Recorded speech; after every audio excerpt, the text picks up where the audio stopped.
بسم الله الرحمن الرحيم. الحمد لله والصلاة والسلام على رسول الله محمد وآله وصحبه وعلى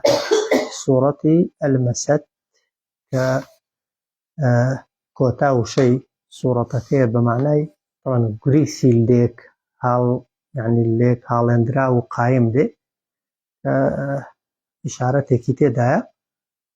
بو قريسي يعني بو بتيكا خواهي قول الله قيامة ديكاتا ملي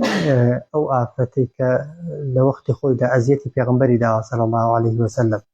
طبعا سورتك معلومة ناوكي ناو قرآنكي سورتي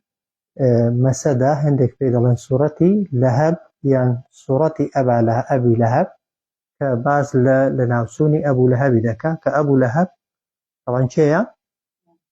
مامي في غنبري صلى الله عليه وسلم ناوكي خوي عبد العزى بوسي خواهي جورا لجياتي ناوكي طبعا كنيكي بكار هناوا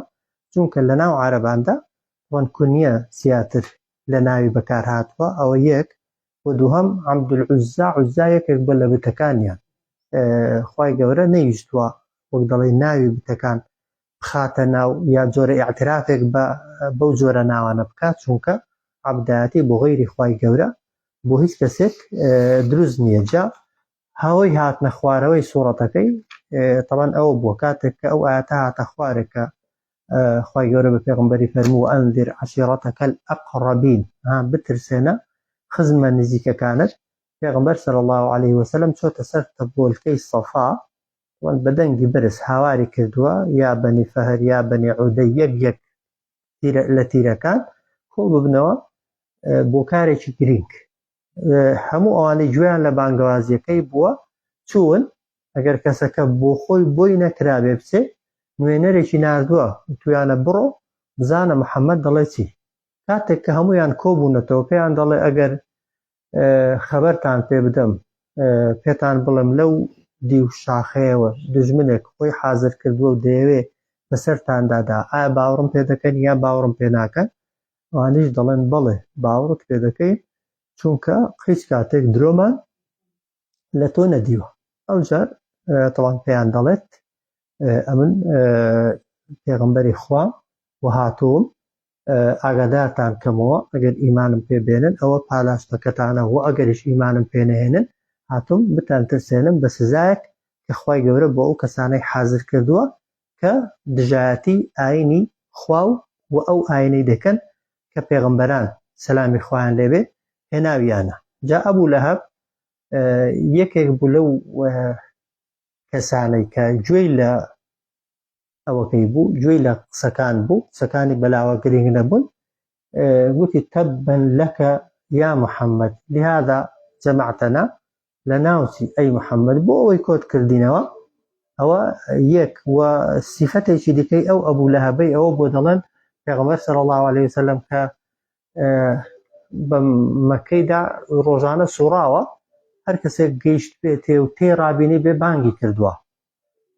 کە زانی بێتی پێغەمبەر قسەی بۆ کەسێکی کردووە ڕێک بە دواویدا چوتێتی بڕوای پێ نەکەی ئەوە درۆ دەکات.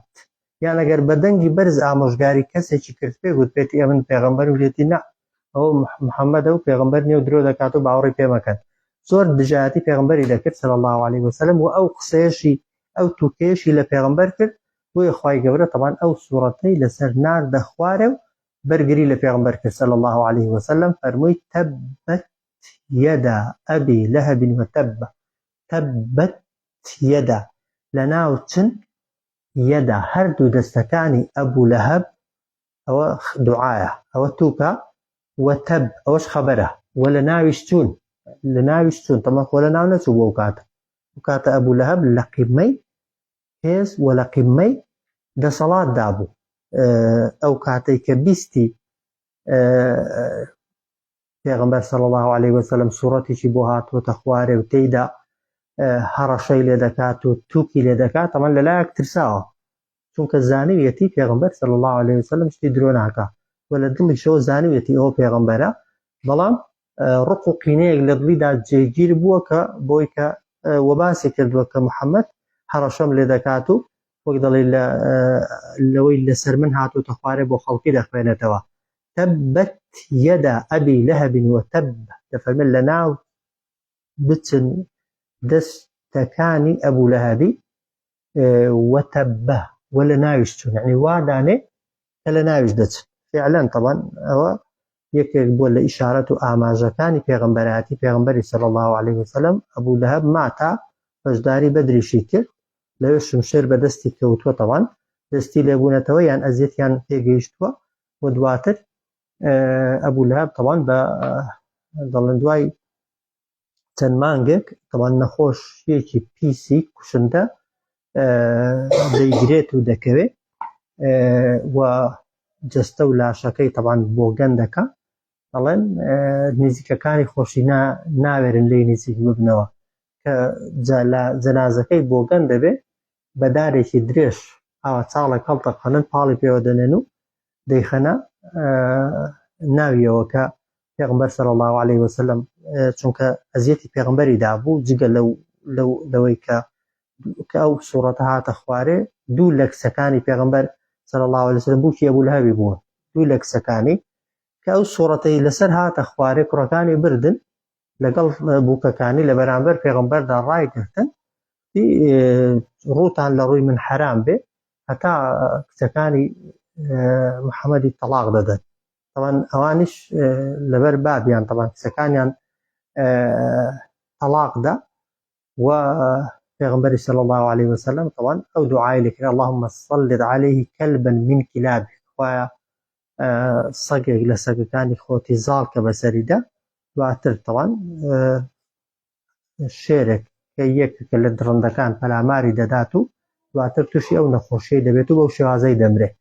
جاء لفرمت تبت يدا ابي لهب لنا وتشون هردو دستكاني ابو لهب وتبع يعني وادانه كلنايش دتن وابزانه لنايش ما أغنى عنه سودي نجيان بأو ماله سروته سامانكي وما كسبه وأوشي كبيداي كردبون يعني من دالكاني ما أغنى عنه سودي نجيان بأو ماله سروته سامانكي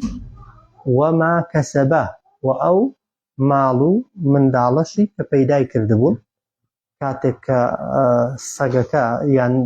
درندەکە پەلاماریدا یان کەت و کودوعاکەی پێغەمبەری لەسەر قوبوڵ بوو نە ماڵەکەی فریای کەوت نەخۆشیەکەی چاکە نە منداڵەکانیش توانیان نەخۆشیەکەی چارەسەرکەن تەنانەت بە مردوویش نەیان دەویست لێی نزیک ببنەوە